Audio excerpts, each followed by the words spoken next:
For all the latest transfer news, be sure to check out Transfer Talk over on our website.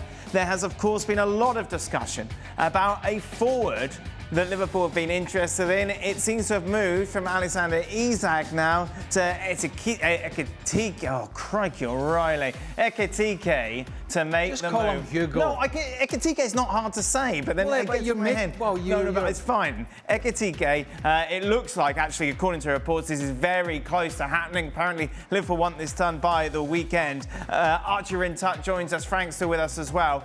Archie, is he a good fit for Liverpool? I suppose it's the obvious question to start with.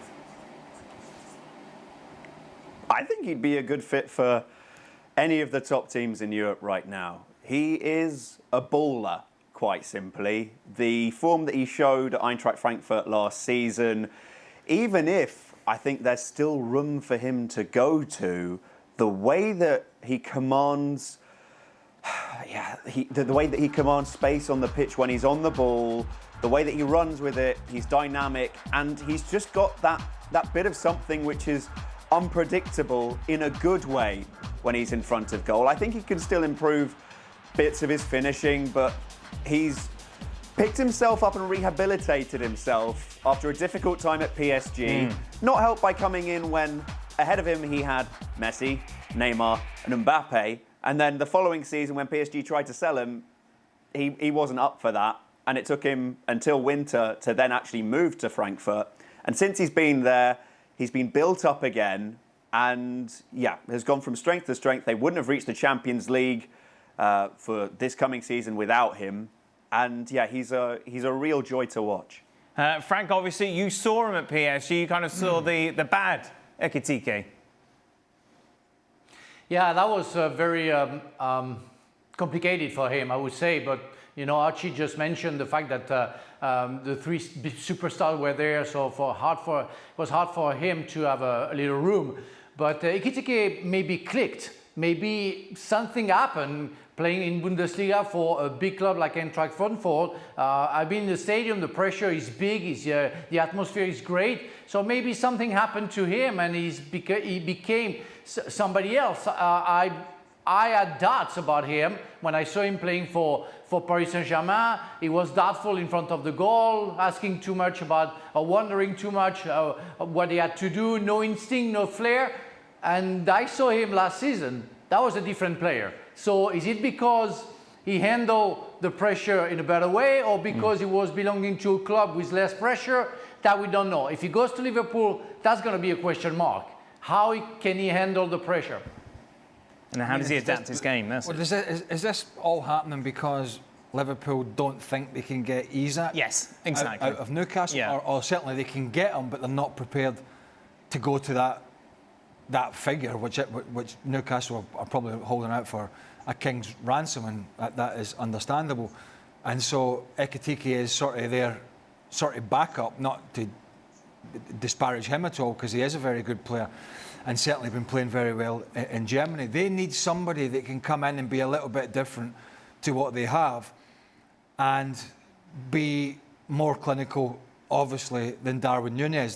They're looking for somebody who was going to do the job that Darwin Núñez was going to do for them and has, generally failed to have any sort of consistency. If it's the Eintracht Frankfurt Ekitike coming in, playing back in front of and around somebody like Florian Wirtz, and then you have Gakpo and Salah and the wider areas and this sort of free-flowing Liverpool side, he's got every chance, absolutely every chance. But it's not easy. When Darwin Núñez came in, he came off one of his best seasons in his young career at Benfica, scoring goals for fun, bashing defenders around, leading the line, looking $1 million, and he wasn't able to step up to that next level. That is always going to be the question. It was the question for Alexander Isak when he came in from Real Sociedad to Newcastle, and in all fairness, it took him a little bit of time to find his feet, and then he did, and he has been sensational. And that is always the question here with players coming in. But on the face of it, it looks like if it goes through, another good bit of business for Liverpool, particularly if they can't get Isak, because they need to fill that slot. Youngest player, talented, scoring goals, got a bit of everything to his game, and at the moment there is no, to my mind, and certainly off the top of my head, there is no club in Europe who seem to have their ducks in a row better early on than Liverpool. Yeah, and it's another Bundesliga player coming across along with Wirtz and Frimpong, Archie. Yeah, exactly. Albeit, I think that just looking at that Liverpool team for next season, my eyes just widen at the possibilities there, because to have Frimpong as an option in terms of the speed that he provides you out wide, I mean, seeing him being positioned there at right back does not do justice for how much he gets forward. To have someone with the speed of thought that Florian Wirtz has as well, let alone all the tricks up his sleeve, and then Hugo Ekitike as well, who is also capable of an instinctual, inspirational moment.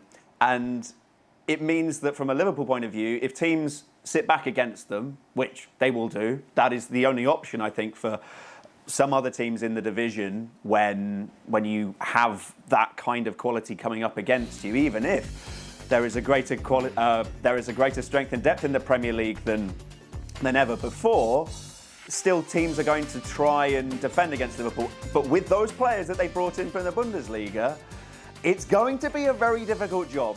Hugo Ekitike as well, I just want to credit another part of his game. Sure, he's good on the ball, but off the ball as well.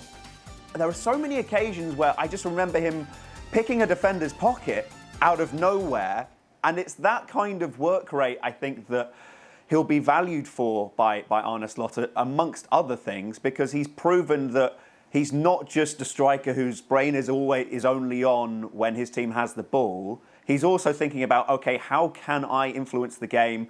How am I reading the game when it's not in our hands? And I think that from the modern striker, that's crucial.